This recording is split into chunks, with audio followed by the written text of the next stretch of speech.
मैं एक बात नहीं समझ पा रहा कि जब हम नेहरू के ज़माने की बात करते हैं, उस वक़्त मुल्क आज़ाद हुआ था, बहुत सारे इंटरनल मामलात थे, पाकिस्तान बना था, हमको दुनिया में महान दिखना था, सेकुलरिज़्म की बात थी, यूएनओ में लोग चले गए। लेकिन मैं समझता हूँ कि आज का जो भारत है और भारत के लोग जो मानते हैं, देखते हैं कि आज भारत के अंदर एक ऐसी सरकार है, जो भारत राष्ट्र को बचाने के लिए राज्य का इस्तेमाल कर रही है। और पूरे देश के अंदर एक माहौल बना हुआ है। ऐसे में मैं ये नहीं समझ पा रहा कि क्या कोई लिंकेज का प्रॉब्लम है कि जम्मू कश्मीर की बीजेपी का कोई अलग एटीट्यूड है या दिल्ली की सरकार का है। और दिल्ली की सरकार है तो आज दिल्ली में 2020 में जो भारतीय जनता पार्टी के मजबूत प्रधानमंत्री भी हैं, गृह मंत्री भी हैं, ये अगर सारी बातें हैं तो वो क्यों खुश करने के लिए अलगाववादियों को मजबूत की पॉलिसी अपनाई जा रही है। और दुनिया में भी भारत का रुतबा 1947, 1950 और 1960 से ज्यादा ताकतवर है। तो क्या कौन से अंदर ऐसे कंपल्शंस आपको लगते हैं? क्या आपको ऐसा लगता है कि जो आपने कहा कि हमारे जो एपरेटस है, जो सिस्टम है, उसमें वो एलिमेंट बैठा हुआ है, तो क्या उसको वीड आउट नहीं कर पा रही सरकार? या कौन, क्योंकि देश ये समझने में बड़ा बड़ा अपने आप को असमर्थ महसूस करता है कि एक इतनी ताकतवर सरकार है और दूसरी बार तो और उससे मेजोरिटी से जीती है। तो कौन से कारण है जिसकी वजह से वो उस जिहादी इस्लामिक आतंकवादी मुसलमान को अकोमोडेट करने के लिए एक very very very very vital and strategic important state के अंदर उसी सिस्टम को चलाए रखना चाहता है? इस पे क्या आपकी राय है? देखिए, जिस तरीके से मैंने बताया कि the state has been captured from within and therefore it is working against the Indian nation, उसका ही एक ये सिम्टम है कि पिछले 70 साल से जम्मू कश्मीर को लेके जो पॉलिसी चल रही है केंद्र की, जो इस समय एक पैराडाइम बन चुकी है, उसे हटने नहीं दिया गया। ऐसे इंडिविजुअल्स बैठे हैं स्टेट अपरेटस में जो ये सुनिश्चित करते हैं कि ये पॉलिसी वैसी ही चलती रहे। देखिए, नेहरू को पूरी उम्र गाली देने के बाद अब जम्मू कश्मीर में ये मोर नेहरूवियन अप्रोच लेके बैठे हुए हैं। इस कॉन्ट्रडिक्शन को कैसे एड्रेस करेंगे? और मुख्य कारण उसमें यह है कि जम्मू कश्मीर में जो ओरिजिनल प्रॉब्लम है, जो असली प्रॉब्लम है, केंद्र सरकार तैयार ही नहीं है उस प्रॉब्लम को उसके नाम से पुकारने में। जम्मू कश्मीर में प्रॉब्लम जिहाद है, जम्मू कश्मीर में प्रॉब्लम मुस्लिम कम्युनलिज्म है, और जम्मू कश्मीर को दुनिया के सामने पेश भारत सरकार क्या करती है कि जम्मू कश्मीर में लोग एलियनेटेड हैं, जम्मू कश्मीर का मुसलमान एलियनेटेड है, उस एलियनेशन को दूर करने के लिए हम इन्हें आर्थिक पैकेज देंगे और इन्हें अपने साथ जोड़ेंगे। देखिए, जब आपने प्रॉब्लम को डायग्नोज ही नहीं किया तो आपको सोल्यूशन नहीं मिलेगा। तो not calling the problem by its real name is the biggest problem जो इंडियन स्टेट अपने लिए क्रिएट कर रही है, और therefore they are not getting solutions.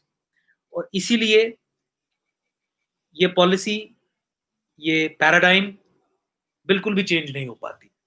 ये उसी सोच पे, उसी आधार पे, उन्हीं नैरेटिव्स पे सिस्टम चलता है जिन नैरेटिव्स पे, सोच और आधार पे पिछले 70 साल से चल रहा था। हम्म। जहां तक जम्मू कश्मीर भाजपा का सवाल है, जम्मू कश्मीर भाजपा से पूछ के जम्मू कश्मीर में कोई भी निर्णय नहीं लिए जाते। इसके बहुत सारे तथ्य जो हैं, इसके बहुत सारे सबूत जो हैं, वो पब्लिक डोमेन में जम्मू कश्मीर में हैं। और चूंकि मैंने जब बताया कि एक इंडियन स्टेट की कमिटमेंट थी कि एक स्पेशल मुस्लिम डोमेन को कॉन्स्टिट्यूशनली प्रोटेक्ट करके रखा जाएगा, तो इसमें राज्य के स्तर पे जो पॉलिटिकल यूनिट्स थे, उनकी कोई रेलेवेंस नहीं रहती थी। अभी भी मुस्लिम कम्युनलिज्म को भारत सरकार ऑफिशियली एक्नॉलेज नहीं करती है। अभी भी हिंदुओं के साथ जो कश्मीर में हुआ 90s में, और डोडा, किश्तवाड़, रामबन, उधमपुर, राजौरी, पुंछ, जम्मू संभाग में हुआ, उसे भारत सरकार ऑफिशियली आधिकारिक तौर पे जिनोसाइड, नरसंहार रिकॉग्नाइज नहीं करती despite demands by the victims. Bharat सरकार इसे माइग्रेशन कहती है। नरसंहार को भारत सरकार आधिकारिक तौर पे माइग्रेशन कहती है। कश्मीरी पंडित, कश्मीरी हिंदू कश्मीर से माइग्रेट हुआ। देखिए, कश्मीरी हिंदू और जम्मू के हिंदू की यह मांग है कि जम्मू के हिंदुओं का बहुत नरसंहार हुआ 90s में, कश्मीर में तो हुआ, लेकिन जम्मू संभाग में भी जो मुस्लिम मेजॉरिटी डिस्ट्रिक्ट्स थे, वहां पे भी हिंदुओं का नरसंहार हुआ। ये इनकी कलेक्टिव डिमांड है कि हिंदुओं के साथ जो 90s में हुआ, अर्ली 2000 में हुआ, उसे जीनोसाइड ऑफिशियली रिकॉग्नाइज किया जाए, क्योंकि भारत सरकार जो यूनाइटेड नेशंस की कन्वेंशन है ऑन जीनोसाइड, उसकी सिग्नेटरी है। लेकिन एक अनफॉर्चुनेट सिचुएशन है कि भारत सरकार ने ये डिमांड हिंदुओं की नहीं मानी। उसका कारण, क्योंकि द मोमेंट आप हिंदुओं के साथ जो जम्मू कश्मीर में हुआ उसे नरसंहार घोषित करते हैं, तो फिर आपको न्यूरमबर्ग ट्रायल्स जैसे स्पेशल ट्रायल्स चलाने पड़ेंगे। उसमें 87-88 में जो फारूक अब्दुल्ला स्पीच देते थे, उसके आधार पे उन्हें कन्विक्ट करके फांसी के तख्ते पे चढ़ाना पड़ेगा, जो ये नहीं करना चाहते। 25 से 30 हजार मुसलमानों को डेथ सेंटेंस आपको देनी पड़ेगी, जो ये नहीं करना चाहते। आपको मंदिर रिस्टोर करने पड़ेंगे कश्मीर में, जो ये नहीं करना चाहते। इसीलिए ऑफिशियल रिकॉग्निशन हिंदू नरसंहार, हिंदू जीनोसाइड को भारत सरकार नहीं दे रही। और ये हिंदू कौन है? जो हिंदुस्तान को स्थापित करते हैं कश्मीर में, जम्मू में। तो देखिए, अगर 2015 ऑनवर्ड, 2014 से 2020 के बीच में भी भारत सरकार जो हिंदुस्तान को स्थापित करने वाली ताकतें हैं कश्मीर में, जो पाकिस्तान की मूवमेंट को कमजोर करेंगी, उन्हें कमजोर करने की दिशा में इफेक्टिव कदम उठाती है, तो फिर आप समझ सकते हैं कि जो कंट्रोल है from with in subversive elements का, वो कितना अधिक है। आपकी माइंड स्पेस पे एनिमी का कब्जा इतना अधिक है कि आप प्रॉब्लम को उसके नाम से पुकारना नहीं चाहते। आप इस्लामिस्ट पार्टीज को मेन स्ट्रीम सेक्युलर पार्टीज की तरह पूरे देश में मार्केट करते हैं।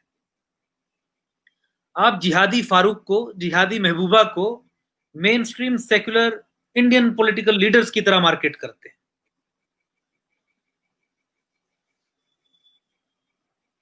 तो अनफॉर्चुनेटली आई अगेन से कि जो 70 साल से पॉलिसी जो पैराडाइम बन चुकी है जम्मू कश्मीर को लेके, वो चेंज नहीं हुई। 370 की एब्रोगेशन होने के बाद चेंज की एक संभावना बनी थी। 10 कदम और आपको उठाने थे, जिसके बाद उसको आप लॉजिकल कंक्लूजन पे ले जाते और वो चेंज आती पॉलिसी में। लेकिन अनफॉर्चुनेटली वो नहीं हुआ, and now they have again started to take it over. और तमाम वो फैसले ऐसे लिए जा रहे हैं जिससे देश कमजोर हो, नेशनल इंटरेस्ट कमजोर हो। That is the situation that is result. एक आखिरी मेरे मन में ये सवाल उठता है बार बार, मैं सोचता हूँ पूछूं या ना पूछूं, लेकिन मैं इसलिए पूछ लेता हूँ कि देखिए, राजनीतिक दलों में हो सकता है पॉलिटिकल पार्टीज के अपने एजेंडे और रियलिटीज होती हैं, लेकिन जो हिंदू संगठन है जम्मू के अंदर, जो राष्ट्रवादी संगठन है, जिनके लिए राजनीति उनका कोई बहुत बड़ा महत्व नहीं है, लेकिन वो राजनीति को सीधे तौर पे इन्फ्लुएंस या मुतासिर करते हैं, तो क्या उन संगठनों की भूमिका भी शांत है, या वो आपकी तरह नहीं सोचते, या जिन जिन खतरों की तरफ आप इंडिकेट कर रहे हैं, वो भी उन खतरों के खिलाफ है, या वो सत्ता पक्ष को खुश करने या न खुश करने की वजह से खामोश है? क्योंकि जम्मू और कश्मीर में बहुत पहले से, यानी 48 दिन देखें तो आरएसएस का बहुत स्ट्रॉन्ग रोल रहा है बहुत सारी चीजों में। और मैं क्योंकि आरएसएस के बारे में बहुत जानता नहीं हूं, लेकिन ये इतना जरूर मानता हूं कि वो एक राष्ट्र के प्रति कमिटेड है और उनका राष्ट्र सबसे ऊपर है। राजनीति कौन जाता है कौन नहीं जाता है, और राजनीति से सीधे तौर पे शायद वो कहते हैं कि हमारा कोई लेना देना भी नहीं है। लेकिन मैं बार बार सोचता हूं कि कम से कम जम्मू के अंदर तो ऐसी ताकतें बहुत मजबूत हैं। उनका क्या कहना है? वो आपकी बात से सहमत है, या आपकी बात को वो मानते हैं या नहीं मानते हैं, या तर्कों के आधार पे मानते हैं, या कुछ और है? उनके अंदर क्या है? वो आपके साथ वो ताकतें क्यों नहीं साथ है, या साथ है, मुझे नहीं पता है। तो इस पे थोड़ी रोशनी और आखिर में डालें आप। देखिए, मैंने आपको सबसे पहले यही बताया कि पूरे जम्मू कश्मीर में एकजुट जम्मू ही एक ऐसा संगठन है जिसने जम्मू कश्मीर में जिहाद एक प्रॉब्लम है इसका नाम लेके इसे पुकारा, और जिहादी मैनिफेस्टेशंस जितनी भी थी, लैंड जिहाद, डिनायल ऑफ माइनॉरिटी राइट्स, उनके विरुद्ध जंग छेड़ी। और ये सिंगल हैंडेडली और अकेले इस संगठन ने जंग छेड़ी। तो मैं क्लियरली ये कह दूं कि हमें इस जंग में किसी का कोई भी विशेष तौर पे समर्थन नहीं मिला।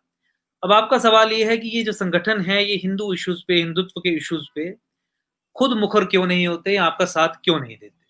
देखिए, अनफॉर्चुनेटली हम दो चीजें कंफ्यूज करते हैं। अरबिंदो घोष, बंकिम चंद्र चट्टोपाध्याय का हिंदुत्व और नए संगठनों का हिंदुत्व। अरबिंदो घोष के हिंदुत्व के मूल में सनातन था।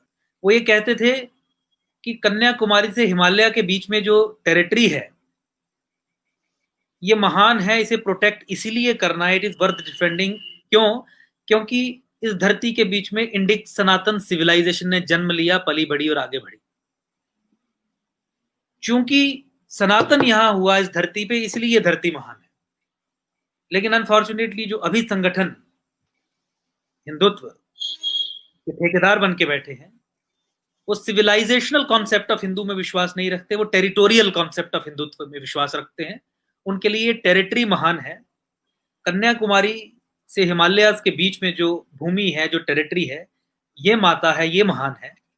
और उनके कहने के मुताबिक आधिकारिक तौर पे इस धरती में जो भी है वो हिंदू है, और केवल सनातनी हिंदू नहीं है, सिख, जैन या बौद्ध हिंदू नहीं है। जिस तरीके से जितने लेवल का हिंदू सनातनी है, उतना ही इस्लाम और क्रिश्चियनिटी भी है। 1987 का बीजेपी का अगर आप मैनिफेस्टो देखें, पेज 1 पे यही लिखा गया है कि जिस तरीके से सनातन, सिखिज्म, जैनिज्म और बुद्धिज्म है हिंदुत्व की डेफिनेशन में, वैसे ही इस्लाम और क्रिश्चियनिटी है। इसलिए आपने इनके मुखिया को ये कहते हुए भी सुना होगा कि हिंदुत्व इस्लाम के बिना अधूरा है। तो now you have two concepts, एक सिविलाइजेशनल कॉन्सेप्ट ऑफ हिंदुत्व और एक territorial concept of Hindutva. Civilisational concept में सनातन मूल में है, इंडिक सिविलाइजेशन मूल में है।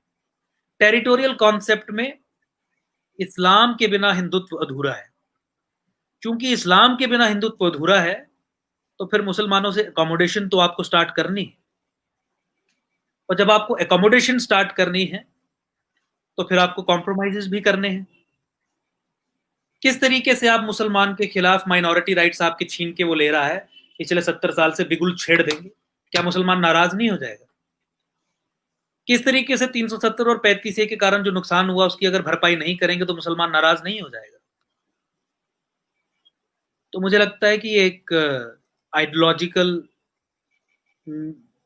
मैनिफेस्टेशंस जो ही पॉलिटिकल एरिना में, उसमें जो फंडामेंटल इश्यूज हैं उनको लेके ये प्रॉब्लम हुई है।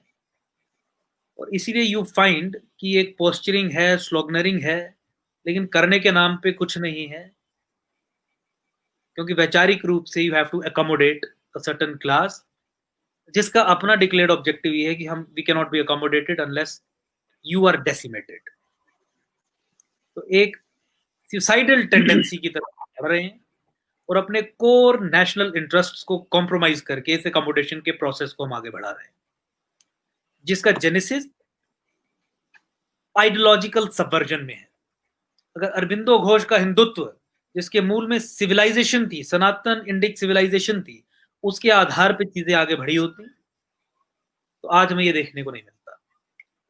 आज ये आपको विकृति देखने को नहीं मिलती कि भारत सरकार 2014 के बाद भी जो हिंदुस्तान के इंटरेस्ट्स को, हिंदुस्तान का झंडा लेके कश्मीर में बैठा हुआ है, उसे सशक्त नहीं कर रही है, बल्कि उसे डिसएम्पावर कर रही है। ये देखने को नहीं मिलती। तो लार्जली ये एक्सप्लेन करते हैं। लेकिन ये इश्यूज जम्मू कश्मीर में किसी और भी संगठन के लिए बिल्कुल भी इश्यूज नहीं, वो सेक्युलर बन चुके हैं, या मुसलमान से सेक्युलरिज्म का सर्टिफिकेट लेना ही एक उद्देश्य उनका बन चुका है।